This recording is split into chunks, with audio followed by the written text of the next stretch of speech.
அவங்க சொன்ன விஷயம் கரெக்ட்டா இருந்தது. அட் தி சேம் டைம் இத தான் நான் எக்ஸ்பெக்ட் பண்ணேன். நாங்க எல்லா இன்டர்வியூஸ் கிட்டயும் கேட்டது ஒரே ஒரு விஷயம் தான். அப்புறம் நான் வந்து ரெபேக்கா மேம் கிட்ட கேட்டேன். நீங்க டீ குட் கேட்பீங்களா? இல்ல இல்ல யுபிஎஸ்சி ராட் போட்டுங்க. இல்ல மேம் யுபிஎஸ்சிக்கு யுபிஎஸ்சி தான் வரும். அவங்க சொன்ன விஷயம் கரெக்ட்டா இருந்தது. அட் தி சேம் டைம் இத தான் நான் எக்ஸ்பெக்ட் பண்ணேன். எந்த கரையான் ப்ராப்ளமும் எங்களுக்கு வரக்கூடாது. அதே மாரி எல்லா குவாலிட்டியும் பக்காவா இருக்கணும்னு. அவங்க அதையும் சொன்னாங்க. I won't compromise with this. குவாலிட்டியும் சரி, வொர்க் ஃபினிஷிங்கும் சரி, உங்களுக்கு 2மே பக்காவா இருக்கும். அதுன்னு சொன்னாங்க. இது 2த்தையும் நீங்க பக்காவா பார்த்துருங்க. நாங்க முடிக்கும்போது உங்களுக்கு நல்லாவே தெரியும்.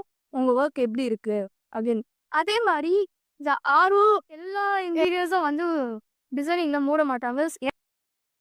இப்படி மூடுனா நல்லாருக்கும். டாப் பாக்ஸ் போட்டா நல்லாருக்கும்.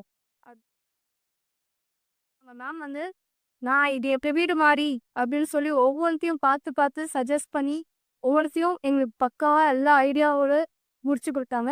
இப்போ நீங்க பார்த்தீங்கன்னா தெரியும் எங்க வீடு கிச்சன் எவ்வளோ ப்ரீமியமா இருக்கு அப்படி. இந்த மாதிரி உங்க வீடு கிச்சனா இருக்கணும்னு நினைச்சீங்கன்னா ப்ளீஸ் கோ வித்